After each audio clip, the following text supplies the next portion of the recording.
When we look at a world map of natural wealth, Nigeria stands tall, the largest oil producer in Africa, among the top 15 globally. Her fields stretch from the swamps of the Niger Delta to the offshore basins of the Gulf of Guinea, pumping over 1 million barrels of crude oil a day. Yet, when we turn our eyes to Kuwait, a desert state barely larger than Lagos, the contrast is startling. Kuwait produces slightly less oil than Nigeria, but lives in a reality of abundance. There, the air-conditioned towers rise like monuments to prosperity. In Nigeria, black gold has too often translated into black despair. The question then burns like the flares over the Delta night sky.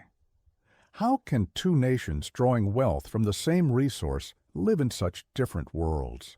The answer is not hidden beneath the ground. It lies in what happens above it, in systems, decisions, and histories that have shaped both countries. To understand this paradox, we must travel back to the roots of oil itself and the political soil into which it was planted.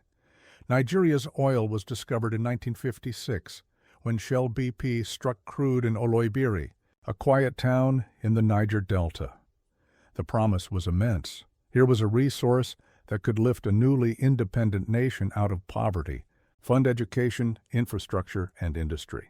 In those first years after independence, the dreams of modernization were vivid, but the dream soon met the machinery of politics. Kuwait's story began earlier, in 1938, when oil was discovered under its sands. Yet Kuwait's rulers approached this wealth differently. The ruling Al Sabah family, guided by British influence but deeply strategic, treated oil as a national trust, a resource not merely for consumption, but for preservation. The first contrast, then, was one of timing and governance. Kuwait discovered oil before independence. Its economic institutions were designed in the shadow of British oversight, but with foresight for nation-building.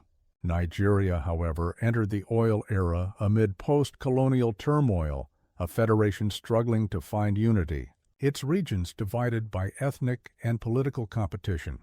When oil money began to flow into Nigeria in the 1970s, it arrived not as a tool for transformation, but as a torrent that flooded the fragile foundations of governance.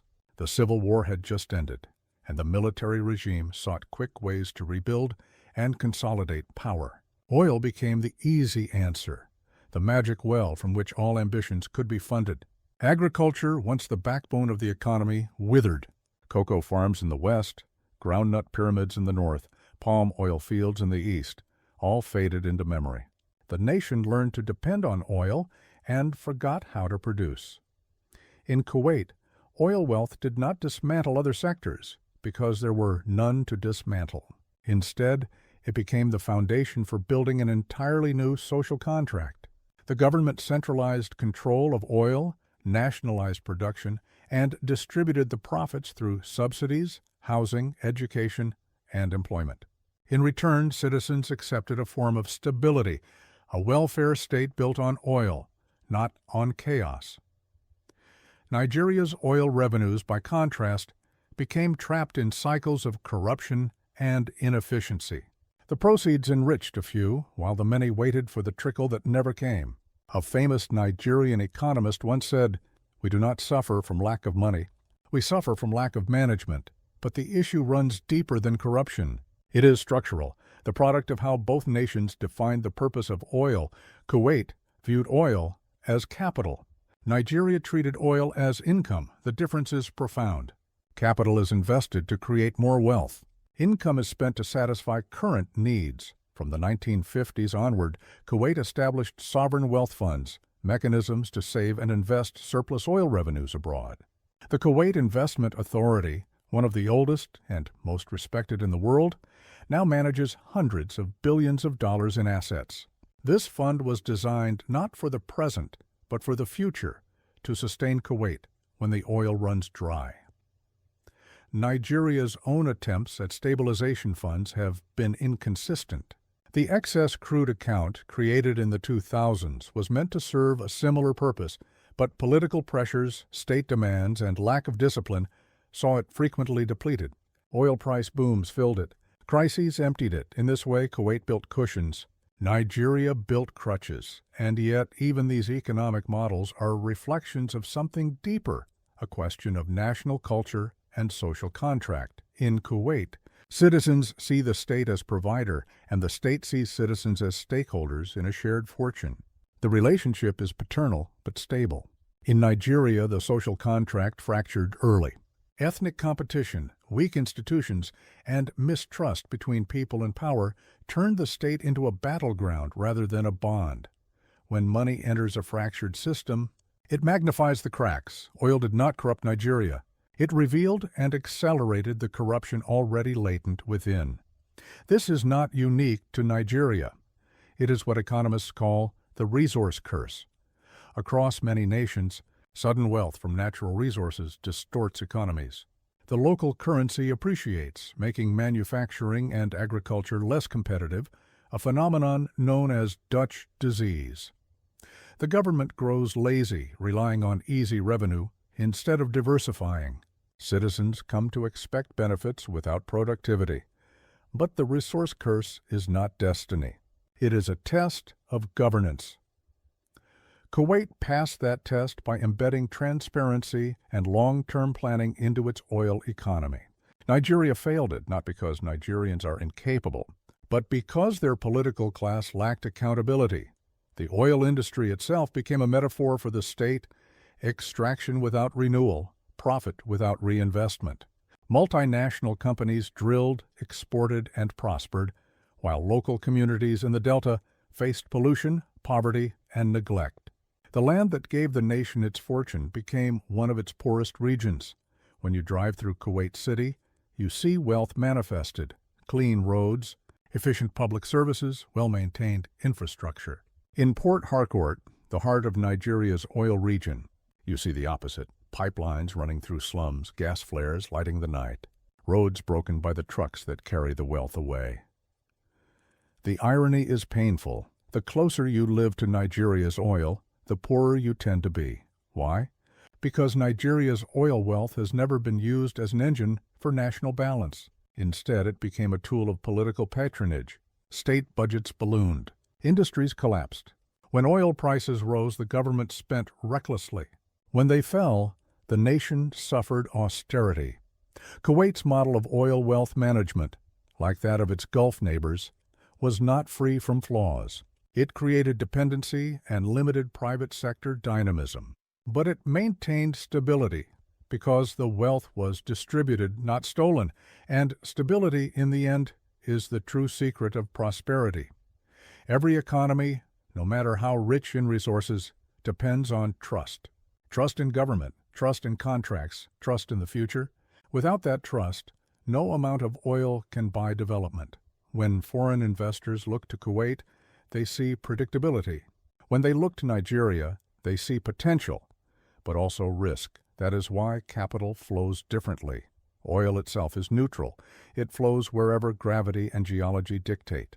But investment flows where governance allows it to grow. The lesson here is not that Africa is doomed to mismanage its resources, but that governance is the ultimate natural resource. The invisible difference between Kuwait and Nigeria is not oil. It is order. When we speak of wealth, we often imagine what can be seen: skyscrapers, highways, bustling ports. But the true foundations of national prosperity are invisible. They are built in classrooms, in courts, in systems of accountability and foresight. These are the things oil cannot buy, and yet without them, oil becomes a curse rather than a blessing. Kuwait's path to prosperity began not with the discovery of oil, but with the discipline to build around it.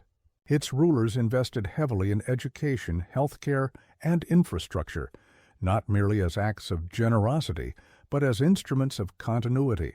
Every Kuwaiti child was guaranteed schooling. Every citizen had access to healthcare. The bureaucracy, though small, became efficient. The Kuwaiti dinar became one of the strongest currencies in the world, backed not only by oil, but by trust, the trust that the state would preserve stability and maintain a clear fiscal policy. In Nigeria, the story unfolded differently.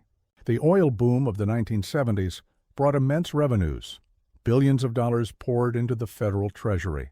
But without clear direction, the wealth became an instrument of excess. Civil servants multiplied, public contracts inflated, and corruption embedded itself into the machinery of the state. When General Yakubu Gowon famously declared that Nigeria's problem was not money but how to spend it, he spoke from the peak of an illusion. The nation believed that oil could substitute for strategy, but strategy cannot be imported or drilled. It must be designed and implemented. As the decades passed, oil revenues fluctuated with the global market. When prices crashed in the 1980s, Nigeria plunged into debt and economic crisis. The structural adjustment programs imposed by international lenders further eroded the local industries that had once sustained the country.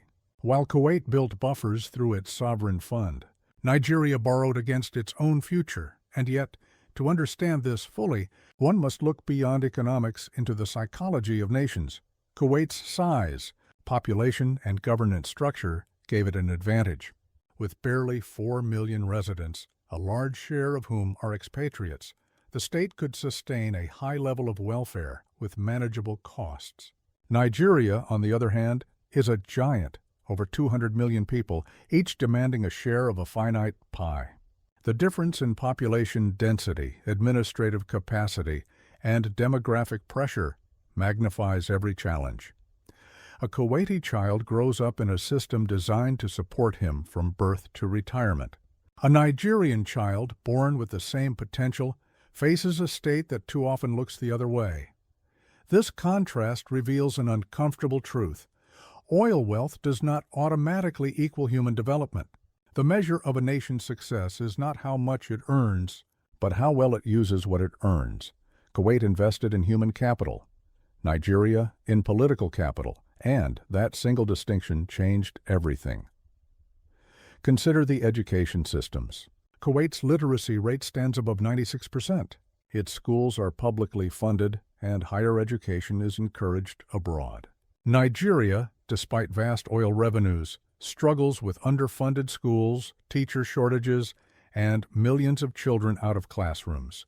The result is a generation unable to fully participate in the knowledge economy. Oil wealth, when spent without vision, becomes consumption.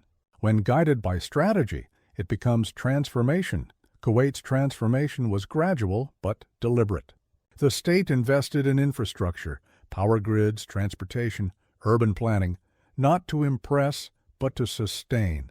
Nigeria's infrastructure spending, often inflated by corruption and mismanagement, left behind white elephant projects and decaying roads. The difference between a functioning refinery and an abandoned one is not technology. It is governance. Nigeria, one of the world's largest crude producers, still imports most of its refined petroleum products. This paradox has drained billions of dollars through subsidies and import costs. Kuwait, by contrast, refined its own oil, built export capacity, and turned efficiency into wealth. The irony of Nigeria's oil subsidy system is striking. It was meant to protect the poor by keeping fuel prices low. In reality, it enriched middlemen and smugglers, creating a drain on the treasury. Over time, this system became politically untouchable, a symbol of how short-term populism can destroy long-term sustainability. In Kuwait, subsidies exist too, but they are funded, predictable, and transparent. The state can afford them because its fiscal discipline ensures balance. Nigeria's subsidies, however, often rely on borrowed money, turning welfare into debt. This, again, is not about morality. It is about structure. A system built on accountability sustains itself. One built on corruption consumes itself. The true difference between Nigeria and Kuwait, then, is not in oil reserves or output, but in the architecture of trust. Kuwait built strong institutions before oil could destroy them. Nigeria allowed weak institutions to become weaker under the weight of oil. To this day, much of Nigeria's oil wealth is lost through inefficiency, theft, and opaque contracts. Billions vanish annually through pipelines and offshore accounts. Meanwhile, the Niger Delta, the heart of production, remains among the most polluted regions on Earth. The environmental cost of Nigeria's oil is as immense as its economic loss. Kuwait, by contrast, uses environmental management as part of its energy policy. It invests in research, diversification, and cleaner technologies. It prepares for a post-oil future. Nigeria barely prepares for next year's budget. But there is another, deeper factor, the colonial legacy. Britain left Nigeria with a system designed for extraction, not development. Colonial authorities centralized power to collect revenue efficiently, not to build equity or accountability. When independence came, that system persisted. The names changed, but the structure remained. Oil became the new palm oil, the new cocoa, the new gold, extracted, exported, and exploited, often without value addition. Kuwait, under British protection but never fully colonized, retained its monarchy and internal coherence. It could evolve its institutions gradually, blending tradition with modernization. Nigeria's journey was abrupt, a federation forced together by colonial lines, without time to build consensus or unity. So when oil arrived, it entered a system still learning how to govern itself. Instead of binding the nation, it divided it. Regions fought for control over revenue. Elites fought for control over power. This is how oil became a political weapon. When states receive free money from the ground, they no longer depend on their citizens for taxes. And when citizens don't pay, they stop demanding accountability. This rentier effect creates passive populations and unresponsive governments. Kuwait's monarchy mitigated this by building legitimacy through welfare. Nigeria's republic never found such balance. The consequences ripple outward. Foreign investors view Kuwait as a stable rentier state. They view Nigeria as a volatile democracy struggling under the weight of its own resources. The oil company headquarters, the banking hubs, the logistics centers all gravitate to where governance is predictable. In Kuwait, contracts are honored. In Nigeria, they are negotiated and renegotiated. The difference may seem small, but it defines everything about long-term development. To attract and sustain wealth, a nation must offer certainty, legal, fiscal, and morale. Kuwait's wealth therefore compounds. Nigeria's often dissipates, but Nigeria's story is not one of failure. It is one of potential unrealized.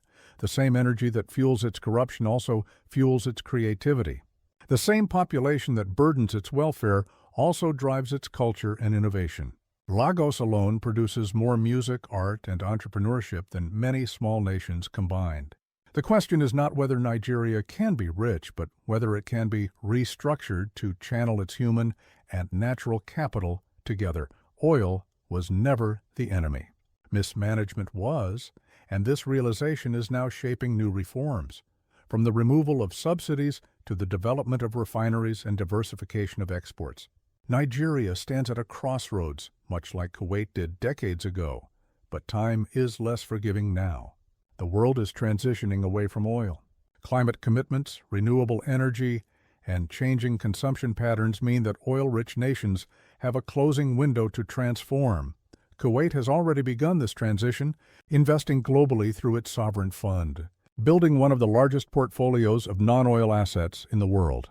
Nigeria must catch up, not just in investment, but in mindset. For every barrel Nigeria exports, it must create value domestically. In petrochemicals, manufacturing, services, and human capital. The wealth of the future will not be in oil, but in innovation. Nigeria's advantage lies not under its soil, but in its people, its youthful population, its creativity, and its resilience. But without stable governance, that energy will continue to dissipate in cycles of frustration. To become as rich as Kuwait, Nigeria must become as disciplined as Kuwait. It must think like an investor, not a consumer. That means saving when oil prices rise, not spending recklessly. It means investing in education, infrastructure, and technology. It means enforcing contracts and punishing corruption. It means building a nation where wealth is created, not merely distributed. If Kuwait's oil built skyscrapers, Nigeria's can build mines, and perhaps that is the deeper lesson. That true wealth is not in barrels or budgets, but in the collective will to use her resources wisely. The story of Nigeria and Kuwait is not a tale of geography or destiny. It is a tale of choices. Kuwait chose prudence. Nigeria chose politics. Kuwait built savings. Nigeria built debts. Kuwait trusted institutions. Nigeria trusted individuals. But the future is unwritten. Every nation has a moment when it must look at its reflection to decide whether it will remain a cautionary tale or become a model of renewal. For Nigeria, that moment is now. The oil that once promised deliverance can still deliver development if managed with courage, transparency, and vision. The next generation of Nigerians deserve to see that transformation, to walk roads built not on the fragility of oil, but on the strength of accountability. When that happens, the comparison with Kuwait will no longer be about disparity, but about evolution, because wealth in its truest form is not what a nation extracts from the earth, but what it extracts from itself.